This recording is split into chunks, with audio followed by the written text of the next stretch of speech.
Pour la suite et la fin de ce chapitre, on va aborder les fonctions linéaires. Définition, une fonction linéaire que l'on notera f comme fonction et de coefficient a où a est un nombre, est une fonction définie par f de x égale a fois x.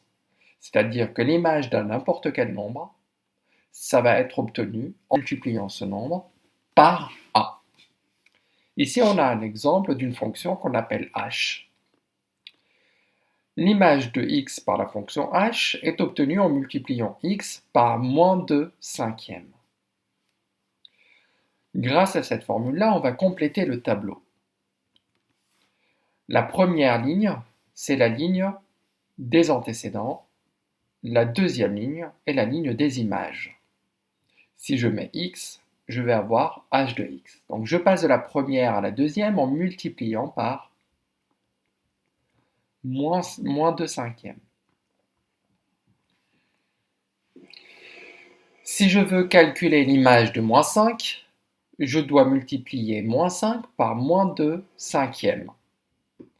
Moins 5 fois moins 2, ça nous fait 10. 10 divisé par 5, ça nous fait 2. L'image de 20, je multiplie 20 par moins 2, ça nous fait moins 40. Moins 40 divisé par 5, ça nous fait moins 8. Comment je fais pour déterminer les antécédents en ayant les images? Si je multiplie par moins 2 cinquièmes pour passer de la première à la deuxième ligne, je vais diviser par moins 2 cinquièmes.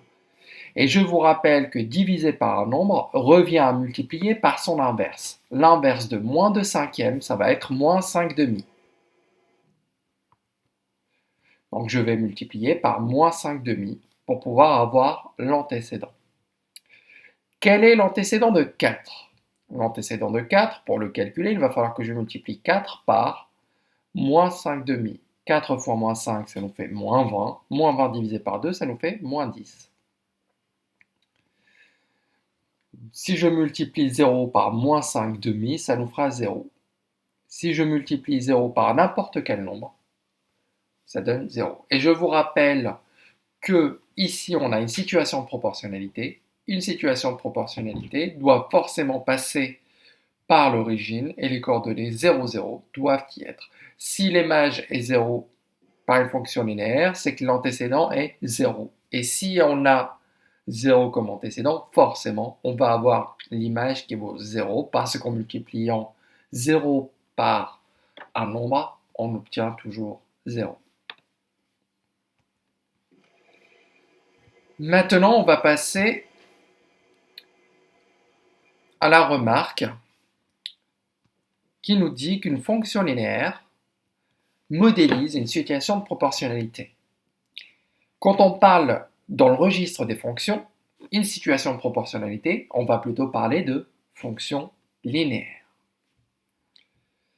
Puisqu'une fonction linéaire représente une situation de proportionnalité, quand on va représenter graphiquement, bien entendu, on va avoir une droite qui passe par l'origine. Pourquoi? Parce qu'une situation de proportionnalité se traduit par une droite qui passe par l'origine.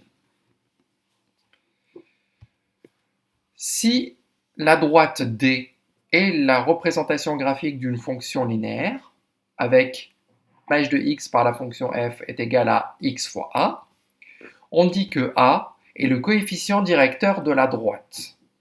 Donc, c'est le coefficient de proportionnalité. A, c'est le coefficient de proportionnalité. Et quand on parle de la droite, on dit que c'est le coefficient directeur. Regardons bien les exemples. On a A qui est supérieur à 0. Quand A est supérieur à 0, ça veut dire que ça va aller en croissant. Et je vous rappelle que c'est de la gauche vers la droite. D'accord? De la gauche vers la droite, ça va aller en croissant. Si le coefficient est nul, si je multiplie toujours par 0, le résultat va être toujours égal à 0, et dans ce cas-là, ça va être constant. Vous voyez ici, c'est constant. Ça ne bouge pas. C'est toujours la même chose qui est 0.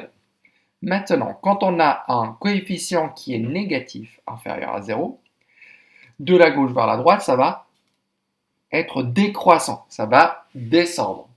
Donc, de la gauche vers la droite, si vous avez une droite qui monte, on a un coefficient directeur positif. Si on a plutôt une droite qui descend, alors le coefficient est négatif.